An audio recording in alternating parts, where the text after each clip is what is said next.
So back to our boy Turgon, after 52 years he finally built the city he had been dreaming of, and it was called Gondolin, the Hidden Rock. As Turgon is leaving to take all of his people there, Ulmo appears to him and he's like, hey, I know this city is really awesome and all, but don't get too cocky, because you're still under the doom of Mandos, and in the end, this Noldor's salvation will come from the sea. So he tells Turgon to leave behind a set of armor and a sword in a cave for someone important to find later. So Turgon and all of his hosts come to Gondolin, and over time it becomes one of the fairest cities in all of Middle-earth. Nobody came into Gondolin unwarranted except for a very select few over the centuries, because the waters were protected by Ulmo and the mountains watched over by Thorondor and the Eagles of Manwë. And if that's not an A1 security service, then I don't know what is.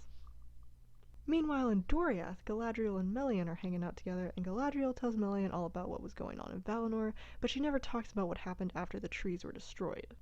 But after a while, Melian is like, alright honey, what are you keeping from me? So finally Galadriel tells her about the Silmarils and Finwë's death and why the Noldor left Valinor, although she doesn't mention the oath that Fëanor took or about how they killed the Teleri, the kinslaying, as it is called. So Melian is like, you're still not telling me everything, and Galadriel's just like, well, that's too bad because you're not going to hear it all from me. So now Melian goes and talks to Thingol about all this, and he's like, wow, that's crazy, but at least we know we can trust them as allies against Morgoth. And Melian's like, I don't really trust those sons of Fëanor, though. But then they don't talk anymore about it. Over time, however, words of what the Noldor had done before arriving in Beleriand begin to spread among the Sindar, and Círdan learns of the kinslaying and he tells Thingol about it. So at that time, the sons of Finarfin are in Doriath to visit their sister, and Thingol is understandably pretty upset. So to Finrod, he's all like, how could you do this to me? And Finrod is like, what did I do? And Thingol's like, you literally killed your mother's family. Now the sons of Finarfin did not actually have anything to do with the kinslaying, but Finrod is reluctant to just throw the rest of the Noldor under the bus, especially since Thingol already didn't like them. But Angrod is still salty about that thing Caranthir said that one time, so he's like, we had nothing to do with it, the sons of Fëanor suck, and why should we be called kinslayers and traitors when we had to cross all that stupid ice? But Melian's like, the doom of Mandos is still on you though, and Thingol says, well get out because I'm still mad, but you guys and Thingolfin's sons will be welcome here in the future. But nobody can ever speak the tongue of the Noldor in my presence, and if they do, they will be considered traitors and killers. So the sons of Finarfin leave, and they're all pretty sad, because they can see how Mandos was right, and the kinslaying is going to overshadow them forever. As a result of Thingol's words, Sindarin becomes the main language of Beleriand, although the high speech of the Noldor still lives on as a language of lore. So when Turgon moved to Gondolin, his sister Erethdel went with him. But after spending about 200 years there in the Hidden Kingdom, she began to long for the open fields and forests that she used to go adventuring in. She goes to Turgon and she's like, hey, can I leave? And for a while he's just like, no, but she's like, please. And finally Turgon is like, fine. But seriously, you can only go visit Fingon. And Erethdal's like, I'm a strong, independent woman. I will go where I please. But Turgon sends an escort with her, and he's like, please don't let her go anywhere but to Fingon, because really there's a lot of nasty stuff out there that she knows nothing about. So they set off and travel for a while, but then Erethdal's like, hey, let's not go to Fingon. I want to go visit Fëanor's sons because they were my old buddies. And although her escorts try to dissuade her, she just won't be denied, so they try to get to the realm of Celgorm and Currafin. The fastest way there is through Doriath, but Thingol is like, nope, so they have to take a different route. Along the way, Erethdal gets lost and separated from her escorts, so they have to go back and break the news to Turgon that they lost his sister, and he's pretty bummed out for a long time. But Erethdal is still a strong, independent woman, so she makes her way at last to the realm of Celgorm and Currafin. They weren't actually at home, but their people welcomed her, and for a while she was happy to once again roam the forests. But as time wears on and the brothers still haven't come home, she gets restless again and starts wandering farther and farther, until she ends up in an enchanted forest where there lived Eol, the Dark Elf.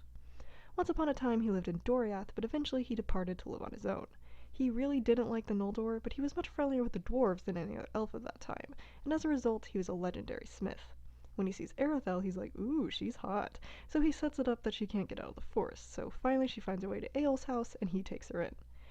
Then they get married, because sure.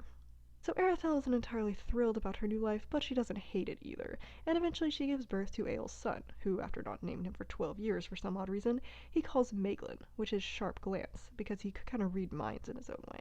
So as Maeglin grows up, he very much resembles a Noldor on his mother's side, but in his mannerisms he's much more like his father, serious, stubborn, and of few words. He would often go with his father to visit the dwarves and became similarly skilled at smith work and the finding of metals. But really, he was a mama's boy at heart, and he would often listen to the stories that Erethdal told about her family and her old home. As a result, Arathel begins to get really homesick, and when Maeglin tells his father that he wants to meet his mother's family, Eorl gets all mad and he's like, "There is no way you're going to associate with the people who slaughtered the Teleri, and if you try to, then I'll literally lock you up." So as a result, their relationship started to deteriorate a bit. But after a while, Eorl goes to party with his dwarf buddies, and while he's away, Maeglin is like, "Hey mom, let's run away while he's gone." And Arathel's like, "That's my boy." So off they go to once again find Gondolin. Eorl gets back home sooner than they thought he would, though, and he's pretty ticked to find his wife and son gone. So he sets off to look for them and starts passing through the realm of Celegorm and Curufin, and the elves there take him to Curufin for questioning him because they think he's suspicious. So now Curufin is like, "What are you doing here, you dirty dark elf?" Eorl restrains his offense at first, and he says, "Well, I thought my wife and son came to visit you, so I thought I'd join them." And Curufin's like, "Yeah, well, they never came here, so either you're trying to play me, or you're the one who got played." So Eorl's like, "Well, can I leave and find out what's going on?" And Curufin's like, "Yeah, sure, get lost." And Eorl's like, "Gee, thanks, kinsman." And Curufin's like, "We are not kinsmen, seriously, go home." And then Eorl takes off, and he's more mad at the Noldor than ever.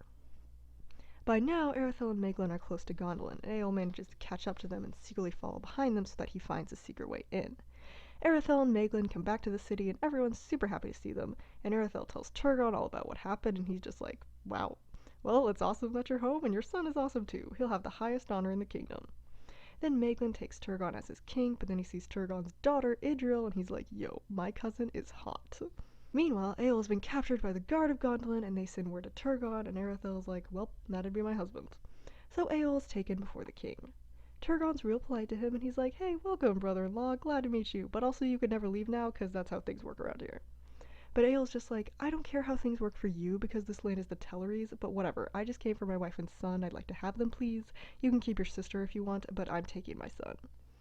So he orders Maeglin to come to him, but Maeglin ignores him, and then Turgon is like, "My dude, bro, you're only allowed to live your peaceful life because of the Noldor, but whatever, I'm still king here, and you and your son can either choose to live here or to die here."